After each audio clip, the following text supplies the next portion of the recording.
औज़ुबिल्लाहिमिनश्शैतानिर्रजीम बिस्मिल्लाहिर्रहमानिर्रहीम। अस्सलाम वालेकुम viewers, cook with Nazia Rihan channel में खुश आमदीद। आज हम लेकर आए मटर आलू की रेसिपी डिफरेंट स्टाइल में। इसमें हम डालने वाले हैं सूखी मेथी। सूखी मेथी से मटर आलू के सालन में लग जाएगा डबल जायका, जो बहुत ही मज़ेदार और यमी बनेगा। जो मटर आलू का सालन नहीं खाते हैं वो भी खाने लगेंगे अगर आप इस तरीके से मटर आलू बनाएंगे। मटर हमने लिए 1 पाव, इसको अच्छे से धो लिया था, वॉश करके रख लिया है। आलू एक बड़े साइज़ का है, इसको हमने इस तरह से स्लाइस में काट लिया है। लहसुन अदरक 1 टीस्पून है, सूखी मेथी 1 टीस्पून और ये प्याज एक बड़े साइज़ की, इसको पीस लिया है। टमाटर हैं 2 मीडियम साइज़ के, इनको भी पीस के रख लिया है।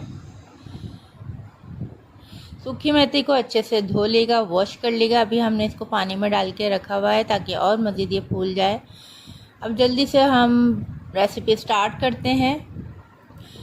एक बर्तन में हमने डाल दिया है 1 प्याली या 1 कप ऑयल। ऑयल गर्म हो जाएगा तो साबुत गरम मसाले हमने इसमें डाल दिए हैं। 1 टीस्पून सफ़ेद ज़ीरा डाल दिया है। जब ये दोनों चीज़ें तड़कना शुरू हो जाएं तो आप इसमें डाल दीजिए फिर पीसी हुई प्याज, लेकिन उससे पहले हम डालेंगे इसमें लहसुन अदरक का पेस्ट। लहसुन अदरक का पेस्ट जो है इसकी हमें कच्चापन दूर करना है, इसलिए हम प्याज से पहले इसको डालेंगे। आप प्याज के बाद इसको डालना चाहें तो डाल सकते हैं, लेकिन मैं इसको प्याज डालने से पहले डालूँगी क्योंकि इसकी जो खुशबू निकल कर आती है ना लहसुन अदरक की, तो ये भी आपके खाने में जायका देती है। छोटी छोटी सी टिप्स हैं, आप नोट करें और आप इस तरीके से फॉलो कीजिएगा और मुझे ज़रूर बताइएगा कि आपको ये रेसिपी कैसी लगी है। मैं बड़े दिल से और लगन से आपके साथ रेसिपी शेयर करती हूँ, इसलिए लाइक शेयर सब्सक्राइब ज़रूर कीजिएगा और मैं बताइएगा कि आपको हमारी रेसिपी कैसी लगी। ठीक है, इसी दौरान हमने फिर डाल दी है, जब कच्चापन लहसुन अदरक का दूर हो गया था तो एक प्याज जो हमने आपको बताई थी पीस कर रख ली थी वो डाल दी है। अब अच्छे से इसको भून लेंगे, प्याज का भी कच्चापन दूर करेंगे। फिर हमने डाला है टमाटर प्यूरी। 2 टमाटर थे मीडियम साइज़ के, उनको हमने पीस के रख लिया था, अब इसमें डाल दिए। अभी हम टमाटर को भूनने में टाइम नहीं लगाएंगे, हम इससे पहले डाल देंगे मसाले, जिसमें हमने डाले हैं 4 मसाले। नमक हस्बे ज़रूरत 1/2 टीस्पून डाला है मैंने। मिर्चें 1 टीस्पून डाली हैं, ठीक है जी। और हल्दी 1/2 टीस्पून डाली है। इसमें हम डालेंगे पिसा हुआ धनिया 1 टीस्पून से थोड़ा सा ज़्यादा। अब इन चारों चीज़ों को अच्छे से हम मिक्स कर लेंगे। अब करेंगे इसकी असल में भुनाई, क्योंकि हमें जो है ये मसालों का कच्चापन और टमाटर का कच्चापन भी दूर करना है। जब ऑयल ऊपर आने लगेगा तो फिर हम इसको ढक के रखेंगे, तकरीबन 5 मिनट के लिए इसको हम ढक के रखेंगे हल्की आंच पर।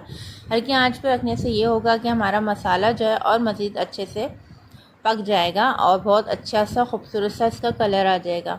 चलें जी, हमने इसको ढका 5 मिनट के लिए। अब उठाते हैं, देखते हैं, माशाल्लाह बहुत ज़बरदस्त सा कलर है। आप खुद देख सकते हैं,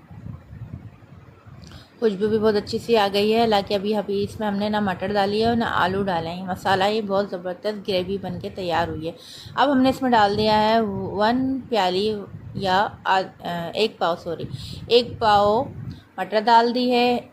आलू डाल दिए हैं, आलू आप अपनी मर्ज़ी से कम ज़्यादा कर सकते हैं।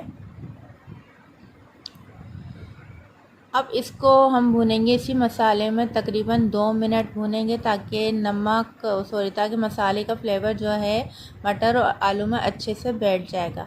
और एक छोटी सी ट्रिक है जो मैं आपको बता दूं कि अक्सर हम लोग ऐसा करते हैं कि प्याज डालते हैं, उसके बाद हम फ़ौरन जो है मटर डाल देते हैं।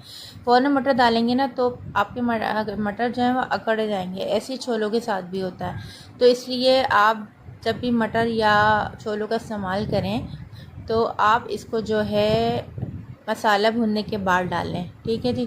अब इसी दौरान जो है मैंने मसाला भुनने के बाद जो है ये मटर आलू आपके सामने डाले हैं और उसमें पानी डाल दिया था इतना जितने में ये हमारे मटर आलू गल जाएंगे। ये मज़ेदार से मटर आलू जो हैं वैसे तो रेडी हैं, लेकिन हमें इसको और मज़ीद डबल जायका देना है, तो जिसमें हमने डाल लेनी है सूखी मेथी। सूखी मेथी डाल के बस 2 मिनट ही आप जो है इसको दम दीजिएगा हल्की आंच पे बिल्कुल। और ये मज़ेदार से हमारे मटर आलू का जो सालन है वो तैयार हो चुका है। बहुत ही लजीज और बेहतरीन ये ग्रेवी बनी है। आप इसको नान के साथ खाएं, चपाती के साथ खाएं, जैसे चाहें खाएं, लेकिन ये सालन बहुत मज़ेदार बना है। जो लोग नहीं खाते हैं वो लोग भी खाना शुरू कर देंगे। ठीक है जी, रेसिपी अच्छी लगे तो लाइक शेयर सब्सक्राइब ज़रूर कीजिएगा। हमें अपनी दुआओं में याद रखिएगा और मिलेंगे फिर अगली रेसिपी में। जब तक के लिए अल्लाह हाफिज़, फ़ी अमान अल्लाह।